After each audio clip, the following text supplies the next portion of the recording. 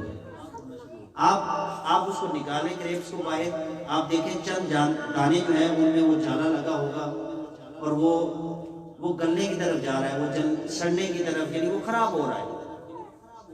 اور کچھ دانے ایسے ہیں جو ٹھیک ہیں, آپ اگر ان دانوں کو الگ کر لیتے ہیں تو آپ دیکھیں گے کہ وہ ٹھیک رہیں گے, آپ ان کو کھا سکتے ہیں. آپ تجربے کے طور پر جو ٹھیک دانے ہیں ان کو الگ کر کے پھر دوبارہ ان کے ساتھ مکس کر دیں, جو خراب دانے ان کے ساتھ. آپ 2-4 دن بعد دیکھیں گے کہ وہ جو صحیح دانے تھے انگور کے, وہ بھی آہستہ آہستہ خراب ہونا شروع ہو جائیں گے. تو یہی مثال ہے انسان کی کہ اگر آپ کو اٹھنا بیٹھنا نیک اور صالح اور متقی لوگوں کے ساتھ ہوگا, سچے لوگوں کے ساتھ ہوگا, اللہ کے ولیوں کے ساتھ ہوگا, ایسے لوگوں کے ساتھ ہوگا جن پر اللہ کی رحمت ہوتی ہے, جن سے اللہ محبت کرتا ہے, علماء کے ساتھ ہوگا, آپ کا صوفیاء کے ساتھ ہوگا, تو پھر اللہ رب العزت کی جب رحمتیں ان علماء پر, صوفیاء پر, مشائخ پر پڑیں گی تو ان رحمتوں کے آپ بھی امین بن جائیں گے.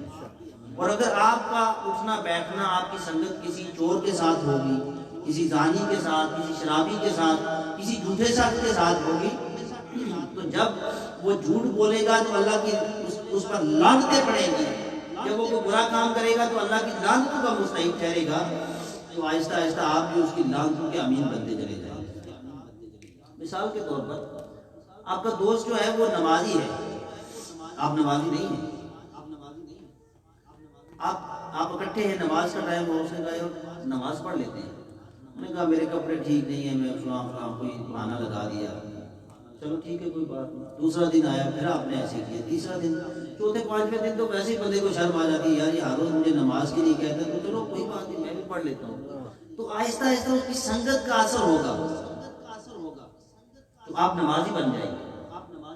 اسی طرح اور دیگر اچھے ہمارے آپ کے برے ساتھی ہیں, آپ کہیں جاتے ہیں, شراب خانے میں جاتے ہیں بندے, وہ کہتے نہیں میں تو نہیں پیتا بھائی, یہ تو بڑا برا کام ہے.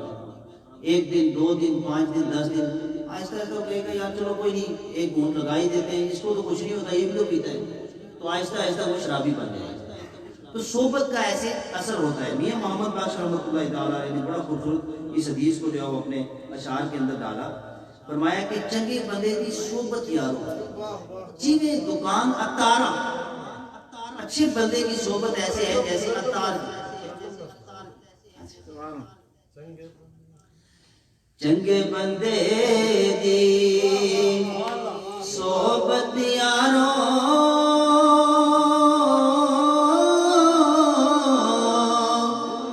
جیویں دکان اتارا,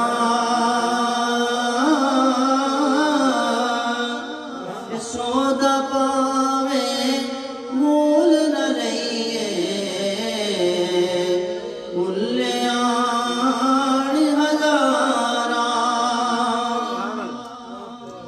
سودا پاوے مول نہ لئیے, ہلیان ہزاراں.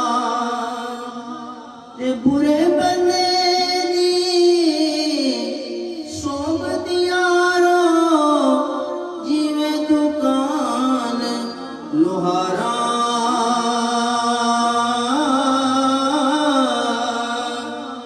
کپڑے پاوے کچھ بئیے, چھنکا پیڑ ہزاراں. کپڑے پاوے کچھ بئیے, چھنکا پیڑ ہزاراں. فرماتے ہیں کہ اچھے بندے کی مثال, وہی حدیث اسی کو کوٹ کر رہے ہیں, اسی کا ترجمہ کر رہے ہیں اپنی زبان میں, کہ اچھے بندے کی مثال عطار کی طرح ہے. آپ اس کے پاس جاتے ہیں, آپ کچھ بھی نہیں خریدتے, آپ کو خوشبو کے حلے آئیں گے, ہزاروں خوشبوئیں آپ وہاں پہ فری میں محسوس کریں گے. اور برے انسان کی مثال لوہار کی طرح ہے کہ اگر آپ اس کے پاس بیٹھتے ہیں تو آپ اپنے کپڑوں کو کتنا بھی سمیٹ کے بیٹھیں, وہ جب کام کر رہا ہوگا تو اس کی جو چنگاریاں ہیں وہ کچھ نہ کچھ آپ پر پڑ جائے گا. اور پھر مولانا روم رحمۃ اللہ تعالیٰ علیہ نے بڑا خوبصورت اسی حدیث کو ہی اپنے الفاظ میں اس کی تشریح کی، فارسی میں فرمایا کہ صحبت سالے ترا سالے کنت و صحبت تالے ترا تالے کنت، فرمایا کہ اچھے انسان کی جو صحبت ہے وہ تمہیں اچھا بنا دے گی، نیک بنا دے گی، اور برے انسان کی سنگت تمہیں برا بنا دے گی۔ اور ایک اور مقام پر کیا خوبصورت شعر کہا، فرمایا کہ یک زمانہ صحبت باولیاء، اللہ کے ولی کی صحبت میں ایک لمحہ کے لیے بیٹھ جانا، یک زمانہ صحبت باولیاء بے طرح 100 سالہ طاعت بے ریا، یعنی عبادت بھی ریا والی عبادت کی بات نہیں کر رہے، ریا والی عبادت تو آپ صدیوں کرتے رہے وہ تو ہے ہی نکارا، وہ تو کسی کام کی نہیں ہے۔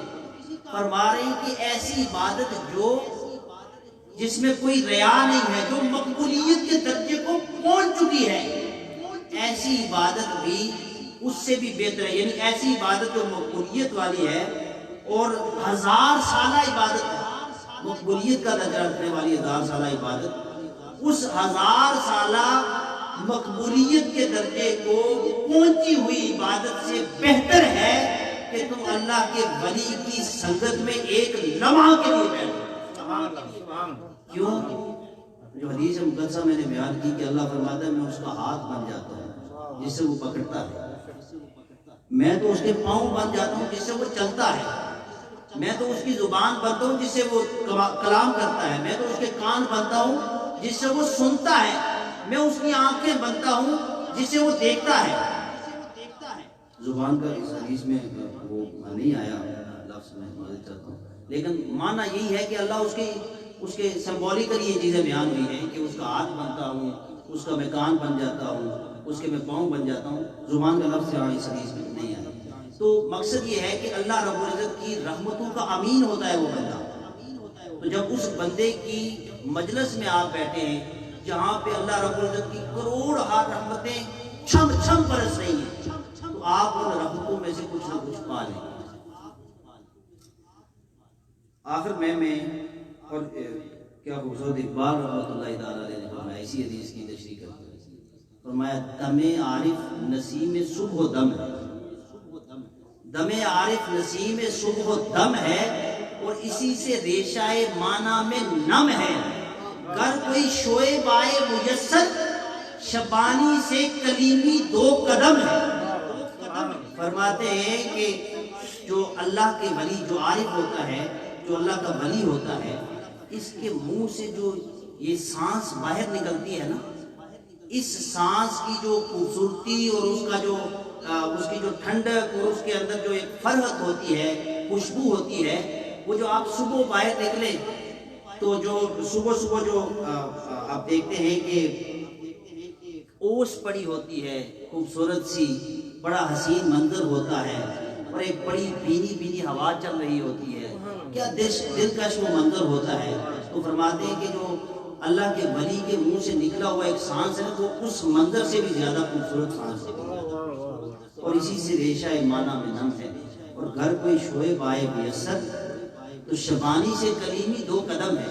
سیدنا موسیٰ علیہ السلام کی طرف یہ اشارہ کر رہے ہیں، اللہ کا نبی تو پیدائش سے پہلے بھی نبی ہوتا ہے، لیکن ایک سمبولیکلی وہ بیان کر رہے ہیں کہ موسیٰ علیہ السلام نبوت کا اعلان کیا، ابھی نبوت کا اعلان نہیں کیا تھا، آپ نے بنی فرعون میں سے ایک شخص کو بھوکا مارا، قبطی کو، اس نے بنی اسرائیل کے ساتھ میں سے کسی کے ساتھ لڑائی کی تھی، آپ نے اس قبطی کو بھوکا مارا، وہ مر گیا، تو آپ نے وہاں سے ہجرت کر کے مدین کی طرف، تو مدین میں شعیب علیہ السلام کی معیت میں رہے، ان کی 10 یا 12 سال بکریاں چراتے رہے۔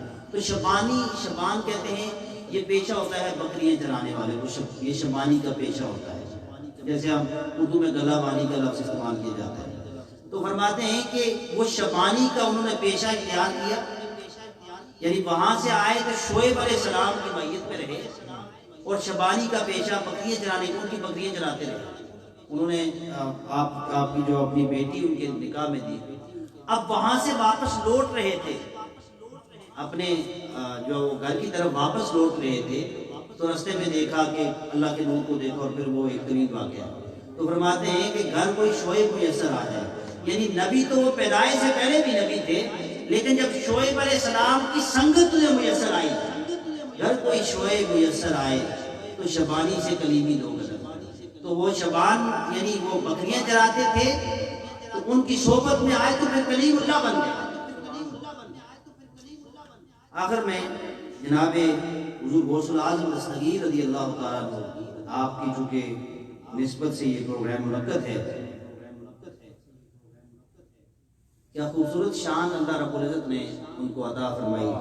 میں نے جو آخری آیت مقدسہ پڑھی تھی سورہ فاتحہ کی، فرمایا اہدنا الصراط المستقیم، یہ دعا ہے بڑی خوبصورت سورہ الفاتحہ کہ مالک ہمیں سیدھا رستہ دکھا، ہمیں سیدھے رستے پر چلا۔ اب کن لوگوں کا رستہ؟ صراط الذین انعمت علیہم، ان لوگوں کا رستہ کہ جن پر تیرا انعام ہوا، غیر المغضوب علیہم والضالین، اور ایسے لوگ جن پر تیرا غضب ہوا، جن سے تو ناراض ہے، جو تیری بارگاہ سے روندیں گے، جو دنیا دار ہیں، جو بدبخت لوگ ہیں، مالک ان کے رستے سے ہمیں محفوظ فرما۔ تو اب آپ نے دیکھنا یہ ہے کہ کتنے رستے ہیں جو ہم نے اس سورہ فاتحہ میں دیکھے۔ دو رستے ہو گئے نا، ایک رستہ جو اللہ کے نام یافتہ بندوں کا ہے، اور دوسرا رستہ جو دھتکارے ہوئے لوگوں کا ہے۔ اب یہ جو رستہ ہے، ان دونوں رستوں کے لیے اللہ رب العزت نے پھر آگے ایک سلسلہ چلایا، یعنی انسان کو اختیار دیا، عقل دی، علم بھی دیا، سوچ دی، اور پھر اس کو یہ دو رستے دے دیے۔ ایک رستہ یہ میرے نیک اور صالح اور پرہیزگار لوگوں کا رستہ ہے، اور یہی رستہ رستہ رحمان ہے، اور دوسرا رستہ یہ بدکارے ہوئے، دھتکارے ہوئے اور بدبخت اور لعین قسم کے لوگ، جن پر اللہ کا غضب ہوا اور جو ضلالت کی زندگی گزارے ہیں، یعنی وہ گمراہ لوگ، یہ ان کا رستہ ہے، اور اس رستے پر شیطان کو بٹھا دیا۔ تو بیسیکلی کتنے رستے ہوئے؟ دو رستے ہوئے۔ ایک رستہ ہوا رستہ رحمان، اور دوسرا رستہ شیطان۔ اب رستہ رحمان کو اللہ رب العزت نے آگے کیسے بڑھایا؟ جناب آدم علیہ السلام کو پیدا کیا، اور پھر یہ پورا سلسلہ چلا انبیاء کا۔ تو رستہ رحمان پر اللہ رب العزت نے رحمانی تعلیمات کو لوگوں تک پہنچانے کے لیے انبیاء اور مرسلین کا انتخاب فرمایا، اور ہر امت میں نبی اور رسول کو بھیجتا رہا۔ جناب آدم علیہ السلام سے لے کر حضور تاجدار کائنات صلی اللہ علیہ وسلم سے یہ سلسلہ چلتا رہا، اور پھر ان کی مائیت میں ان کی مدد کے لیے، ان کی نصرت کے لیے ان کے اصحاب ہوتے رہے نبی اور رسول کے، اور پھر ان کی وفات کے بعد جو اس امت کے علماء اور اولیاء ہوتے، صوفیاء ہوتے، مشائخ ہوتے، وہ اس نبی اور رسول کے مشن کو آگے لے کے بڑھتے۔ اور دوسری طرف شیطان بڑے کر و فر کے ساتھ، بڑے لو لشکر کے ساتھ، بڑے جاؤ حشمت کے ساتھ اپنے تئیں وہ اپنے میسج کو پھیلاتا ہے، اور ہزاروں کروڑوں کی تعداد میں وہ لوگوں کو دن بھر میں گمراہ کرتا ہے۔ لیکن اس رستے کے رستہ رحمان کے مسافر بڑے کم سے ہیں، ادھر بڑے کم لوگوں کی تعداد میں ملتی ہے۔ 4 قرآن مجید فرقان حمید نے ہمیں یہاں پہ بتایا کہ کون سے لوگ ہیں جو رستہ رحمان کے دعویدار ہیں، اور رستہ رحمان کے دائی ہیں، اور اس کے علمبردار ہیں۔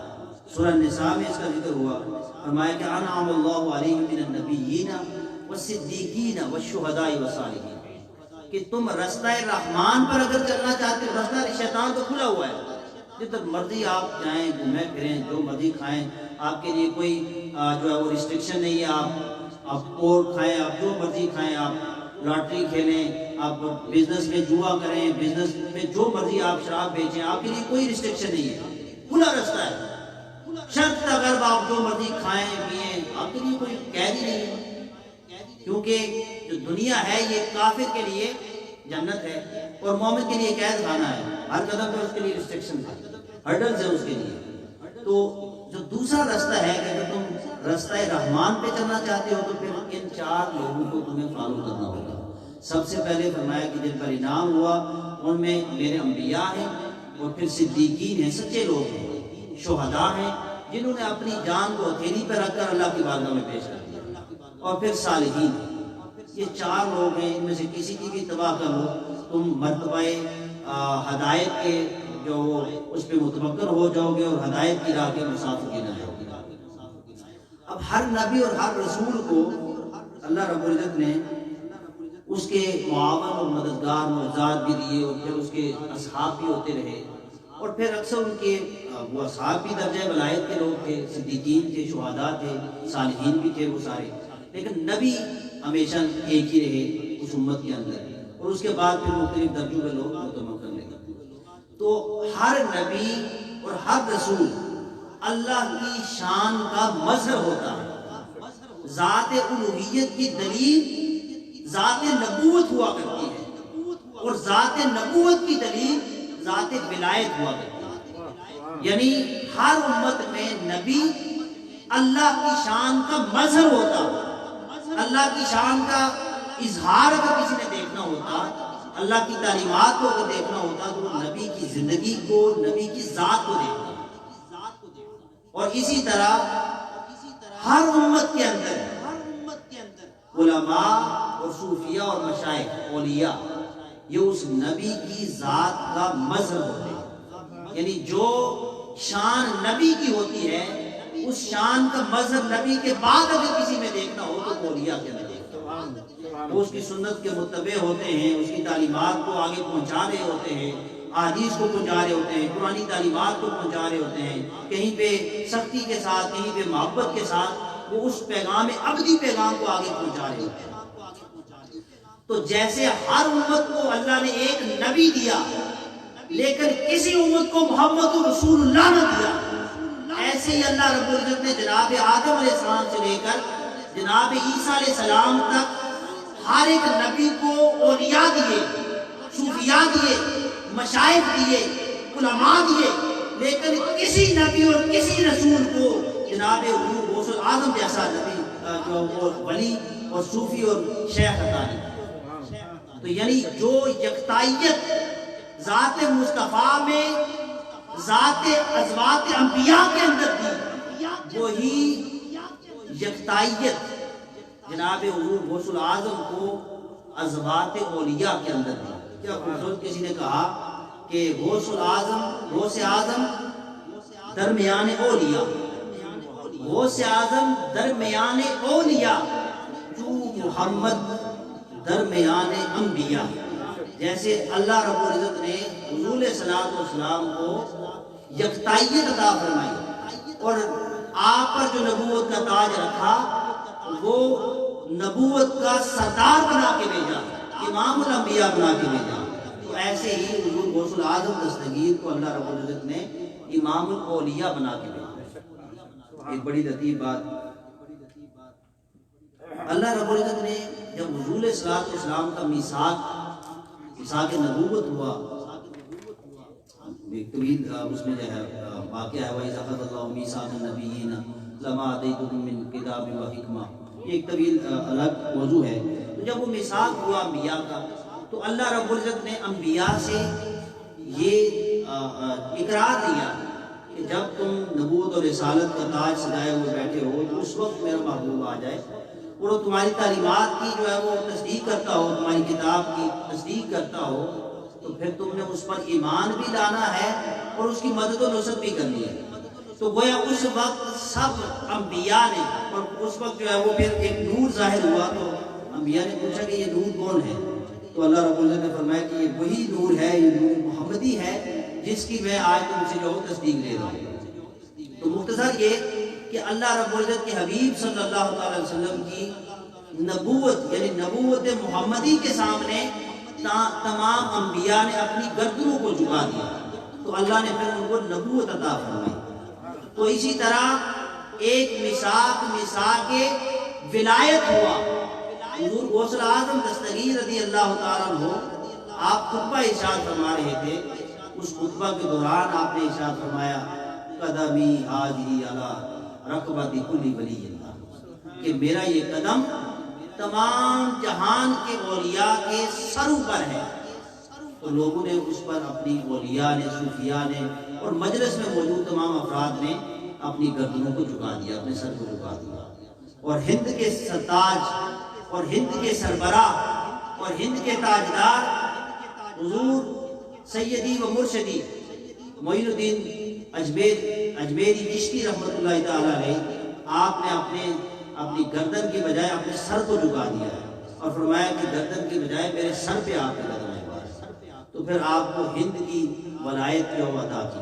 اس طرح کے بہت سے واقعات ہیں، میں اسی پہ اکتفا کرتا ہوں۔ ایک ہی واقعہ آپ کے علمی مقام و مرتبے کا، کافی ٹائم ہو چکا ہے، یعنی ایک تو میں آپ کو یہ نکتہ اس لیے سنا رہا ہوں کہ ہمارے ہاں ایک کنسیپٹ ہے کہ جو پڑھا لکھا نہ ہو اس کو لوگ صحیح سمجھنا شروع کر دیتے ہیں، اس کو ولی سمجھنا شروع کر دیتے ہیں، اس کو پیر صاحب سمجھنا شروع کر دیتے ہیں۔ تو ان پڑھ لوگوں کا ولایت کے ساتھ کوئی تعلق نہیں ہے، یہ میں آپ کو جو ہوں یہ بڑی اتھینٹک بات بتا رہا ہوں۔ ان پڑھ لوگوں کا ولایت کے مقام و مرتبہ کے ساتھ کوئی تعلق نہیں ہے۔ اللہ جس کو عطا کر دے، علم تو ہوتا ہے جو اللہ کے ولی ہوتے ہیں، لیکن ان پڑھ لوگ اس راہ کے مسافر نہیں ہوتے۔ حضور غوث اعظم میں باقاعدہ تعلیم حاصل ہے اور آپ ایک وقت میں 13 علوم پڑھاتے تھے، 13 علوم کو ایک دن میں آپ پڑھاتے تھے اور صبح سے شام تک پڑھاتے تھے۔ سیکھا بند عالم تھے آپ، سالوں آپ نے جو علم حاصل کیا۔ آپ کے علمی مقام و مرتبے کا ایک مثال دوں میں، پھر اس کے بعد اجازت چاہوں گا کہ حافظ ابو العباس احمد بن احمد اور شیخ علامہ ابن الجوزی رحمۃ اللہ تعالیٰ علیہ، یہ محدث دور ہیں، بڑے محدث ہیں اور بڑے علمی لوگ ہیں۔ یہ امتحان کے طور پر، یعنی آزمائش کے طور پر حضور غوث اعظم کی مجلس میں شریک ہوئے تاکہ دیکھا جائے کہ یہ بندہ صوفی ہے۔ تو چونکہ یہ علامہ ابن جوزی کا اگر آپ کوئی جانتا ہو تو علامہ ابن جوزی یہ بڑے کریٹک انسان تھے، بڑے بڑوں کو رگڑا لگا دیا تھا۔ ابلیس ابن تلبیس یا اس طرح کی انہوں نے کتاب لکھی اور بڑے بڑے صوفیاء کی چیخیں نکال دی۔ تو یہ بڑے کریٹک تھے صوفیاء کے حوالے سے، جاہل سمجھتے تھے پیروں کو، صوفیاء چلے گئے مجلس میں، بعد میں پھر طائف ہوئے، ان کے مرید بھی ہوئے۔ تو آپ جب اس مجلس میں گئے، حضور غوث اعظم دستگیر رضی اللہ تعالیٰ عنہ، آپ کی مجلس کا یہ انداز ہوتا کہ ایک آیت پڑھی جاتی اور پھر اس کی تشریح ہوتی، اس کی تفسیر ہوتی، آپ اس کی جو ہے وہ وضاحت کرتے ہیں۔ ایک آیت پڑھی گئی، آپ نے اس کی ایک تفسیر بیان کی۔ یہ دونوں علماء، ابو العباس، حافظ ابو العباس اور علامہ ابن جوزی ایک دوسرے کی طرف دیکھے، ہاں میں سر ملایا کہ ہاں یہ ہم جانتے ہیں۔ دوسری تفسیر بیان ہوئی، تیسری ہوئی، چوتھی ہوئی، 11 تفسیریں بیان ہوئی، تو یہ ایک دوسرے کے ہاں میں ہاں ملاتے رہے کہ ہم یہ جانتے ہیں۔ اب 11 سے 40 یعنی 11 کے بعد 12ویں تفسیر ہوئی تو دونوں ورطہ حیرت میں پڑ گئی کہ یہ تفسیر بھی اس کی بن سکتی ہے۔ 13ویں، 12ویں، 13ویں، 14ویں، 15ویں، 40 تفاسیر ایک آیت کی جب بیان کی تو ان کا عالم یہ تھا کہ وہ ورطہ حیرت میں پڑے ہوئے تھے۔ 40 تفاسیر بیان کرنے کے بعد حضور غوث اعظم رضی اللہ تعالیٰ عنہ فرماتے ہیں کہ ساتھیو، سنگیو، یہ تو وہ تفاسیر تھی جو کال کی تھی، آؤ میں اب تمہیں حال کی تفسیر سناتا ہوں۔ جب آپ نے یہ کلمات کہے کہ اب حال کی تفسیر سناتا ہوں، یہ تو وہ ہیں جو کلام آپ کو کتابوں میں ملیں گے۔ حال یہ ہے کہ جو دل نے دیکھا ہے، جو میری آنکھوں نے دیکھا ہے، وہ تمہارے سامنے رکھ دوں۔ تو علامہ ابن جوزی جو بہت کریٹک تھے، تنقید کرنے والے تھے، فجر میں آ گئے اور اپنے کپڑے پھاڑ دیے اور وہ رقص کرنے لگے، دیوانہ وار ہو گئے۔ یہ آپ کے علم کا مقام تھا۔ اللہ رب العزت نے آپ کو بہت بڑا مقام رفیع دیا۔ اور میں یہ آخری جملہ کوٹ کروں گا امام ربانی مجدد الثانی رحمۃ اللہ تعالیٰ علیہ کا۔ آپ نے کہا تھا کہ کوئی ولی دنیا جہان کے اندر، کوئی ولی اس وقت تک مرتبہ ولا کو نہیں پا سکتا جب تک کہ وہ حضور غوث اعظم رضی اللہ تعالیٰ عنہ کی بارگاہ سے اس کی سند کا حاصل کرے۔ یعنی کوئی ولی اس وقت تک ولی نہیں ہو سکتا جب تک کہ حضور غوث اعظم کی مہر نہ اس پر سکتا۔ اللہ رب العزت ہمیں حضور غوث اعظم رضی اللہ تعالیٰ عنہ کے مقام مرتبے کو سمجھنے کی توفیق عطا فرمائے، اولیاء سے نسبت کریٹ کرنے کی توفیق عطا فرمائے، اور اسی شعر کے ساتھ کہ تیری سرکار میں لاتا ہے رضا اس کو شفیع جو میرا غوث ہے اور لاڈلا بیٹا تیرا۔ اللہ رب العزت ہمیں حضور غوث اعظم دستگیر رضی اللہ تعالیٰ عنہ کی، کیونکہ ہماری یہ نسبت بھی ہے، ہم قادری سلسلہ سے نسبت بھی رکھتے ہیں۔ اللہ رب العزت ہمارے شیخ پر قرآن کی رحمتوں کا نزول فرمائے اور ان کے تصدق ہمارے حال پر فضل فرمائے۔ وما علیہ مصطفیٰ جان رحمت پیلا شمع بز میں ہدایت پہ لاکھوں سلام، جس سہانی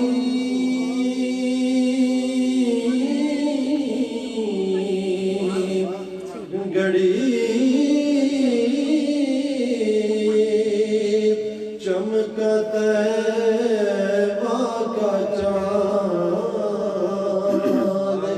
جس سہانی گھڑی چمکا طیبہ کا چاند، جس سہانی گھڑی چمکا طیبہ کا چاند، اس دل افروز ساعت پہ لاکھوں سلام، مصطفیٰ جان رحمت پہ لاکھوں سلام، شمع بز میں ہدایت پہ لاکھوں سلام، اور جن کی امت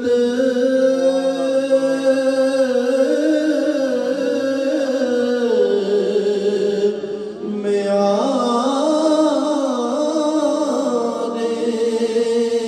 کو طرف سے نبی،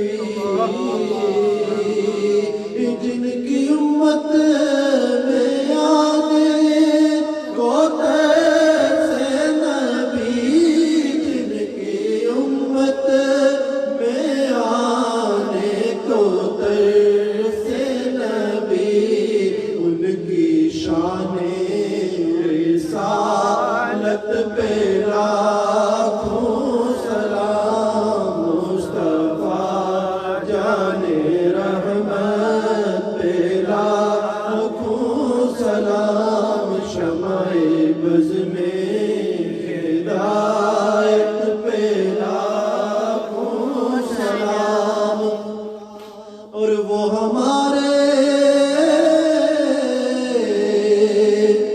نبی،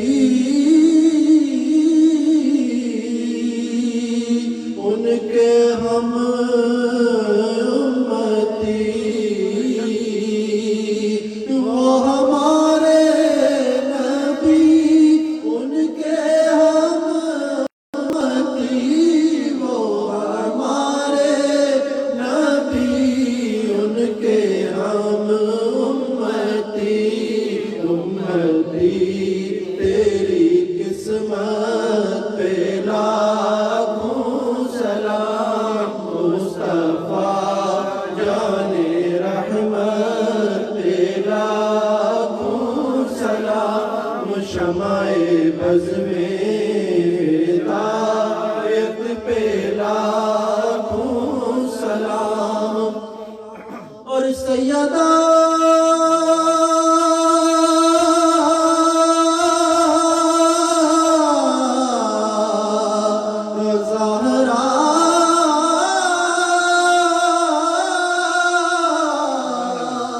طیبہ طاہرہ، یعنی خاتون جنت پہ لاکھوں سلام، مصطفیٰ جان رحمت پہ لاکھوں سلام، شمع بز میں ہدایت پہ لاکھوں سلام، السلام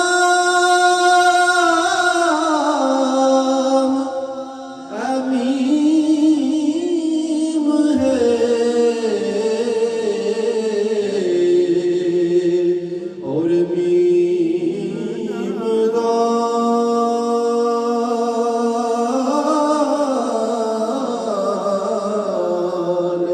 السلام ہے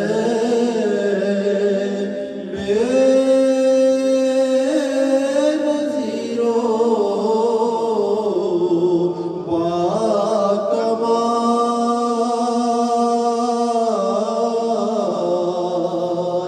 اور یا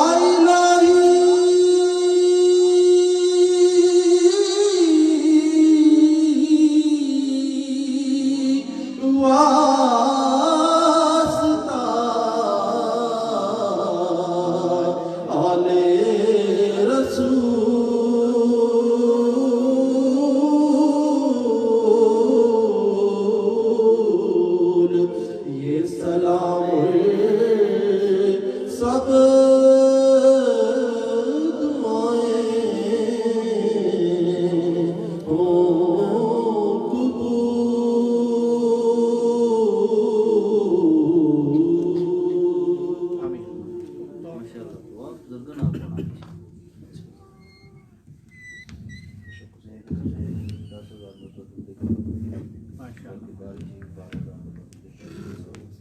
قبول. ایک دفعہ سورہ فاتحہ سورہ اخلاص کی تلاوت کرنے اور محترم قاری فضل رسول صاحب ان کی جو والدہ وفات پا گئی ان کی بخشش کے لیے دعا کریں گے، اور جو بیمار ہیں ان کی صحت کے لیے انشاءاللہ ہم دعا کریں گے، خصوصاً شوکت ڈور صاحب ہاسپٹل میں ہیں ان کے لیے دعا کریں گے. اعوذ باللہ من الشیطان الرجیم بسم اللہ الرحمن الرحیم الحمد للہ رب العالمین الرحمن الرحیم مالک یوم الدین ایاک نعبد و ایاک نستعین اهدنا الصراط المستقیم صراط الذین انعمت علیہم غیر المغضوب علیہم ولا الضالین آمین. بسم اللہ الرحمن الرحیم قل هو اللہ احد اللہ الصمد لم یلد ولم یولد ولم یکن له کفوا احد. بسم اللہ الرحمن الرحیم قل هو اللہ احد اللہ الصمد لم یلد ولم یولد ولم یکن له کفوا احد. بسم اللہ الرحمن الرحیم قل هو اللہ احد اللہ الصمد لم یلد ولم یولد ولم یکن له کفوا احد. اللهم صل على سيدنا ومولانا محمد وعلى آل سيدنا ومولانا محمد وبارك وسلم. ربنا آتنا في الدنيا حسنة وفي الآخرة حسنة وقنا عذاب النار. ربنا ظلمنا أنفسنا وإن لم تغفر لنا وترحمنا لنكونن من الخاسرين. یا الہی سورہ فاتحہ سورہ اخلاص درود و سلام کا ثواب یا الہی محترم علامہ صاحب نے درود و سلام کا 12,000 مرتبہ تحفہ پیش کیا ہے. یا الہی اور ان کے علاوہ ہم نے آج کی محفل میں جتنا درود و سلام پڑھا ہے یا الہی تلاوت کی ہے خطابات ہوئے ہیں یا الہی نعت رسول مقبول صلی اللہ علیہ وسلم پیش کی گئی ہیں، اس تمام کا ثواب یا الہی اپنی بارگاہ میں شرف قبولیت عطا فرما. نبی کریم علیہ السلام کی بارگاہ میں ہدیتاً تحفتاً عقیدتاً پیش کرتے قبول و منظور فرما. یا الہی اس پوری محفل کا ثواب حضور علیہ السلام کے وسیلہ جلیلہ سے محترم قاری فضل رسول چشتی صاحب کی والدہ محترمہ جو اس دنیا فانی سے وصال کر گئی ہیں ان کی روح کو اثار ثواب کرتے قبول و منظور فرما.